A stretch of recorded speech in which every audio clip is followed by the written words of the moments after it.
present, I am working on a case related to arbitration and talking about its latest judgment given by the Supreme Court on arbitral award make a lot of sense here.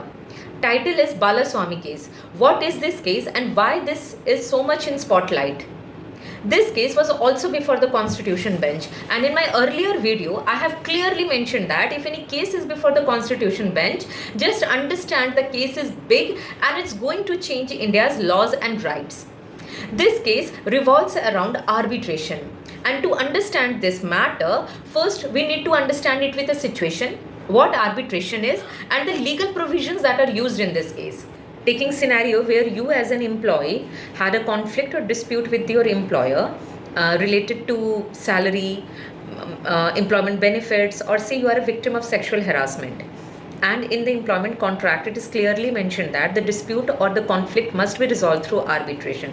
Now keep this scenario at one place, and now talking about arbitration, let me give you a brief introduction about it. Arbitration is one of the ADR methods out of many. If I'm saying many, there are other alternative dispute resolution also, like negotiation, conciliation, mediation, lok adalat, or say judicial settlement, and then arbitration. So arbitration is one of the method.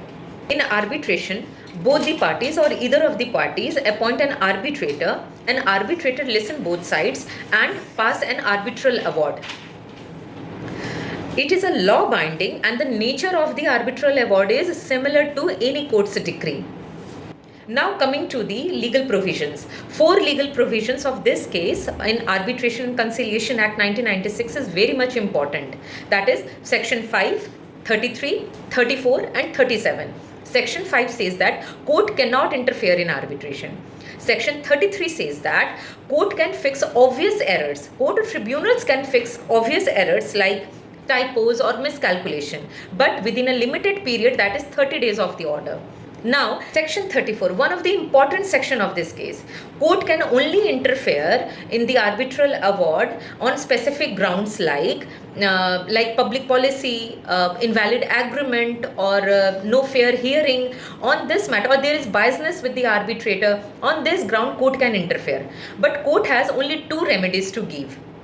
One, either to set aside the award or to send back the award back to the tribunal. Now Section 37, an appeal can be made against Section 34. These are the 4 legal provisions that we need to understand for this case. Now come to the next part, which is fact of the matter. The petitioner, Gayatri Balaswamy, was the VP of the organization where she was sexually harassed by the chairman of the same organization. She resigned from her post, but instead of accepting the resignation, she was terminated from the job. She was unhappy and took this matter to the court. The court referred this matter to the arbitration. In arbitration, she was granted rupees 2 crore as a compensation, but she was not satisfied as her most of the concerns were not addressed properly. So taking this matter into the court, additional 1.5 crore was added to it. So the new compensation was 2.1.5 crore. But the other party was not happy with it. So they both moved to the Supreme Court. Now before Supreme Court, 2 important questions were important before them. First, can court modify arbitral award under Section 34 and 37? And if it can, to what extent it can modify?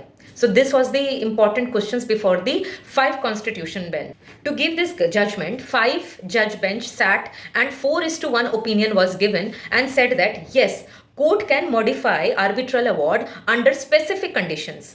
Specific conditions like severable invalid parts. For example, if any award contains invalid parts, court can interfere and remove that invalid part and preserve that valid part. Second, if there is some miscalculation. Third situation where court can interfere or modify the arbitral award when court clearly sees that there is mistake in calculating interest or totally forget to calculate interest. In that case too, court can interfere.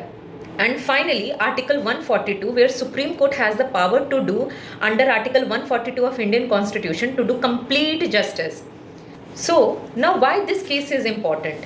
See, initially before this case, court has only two remedies to give, either to set aside the order or say cancel the order or send back the matter to the tribunal. This was the only two remedies given by the court. Now we have the remedy to modify it, where we can preserve the valid part and delete the or modify the invalid part. So I hope you understand this case. Thank you.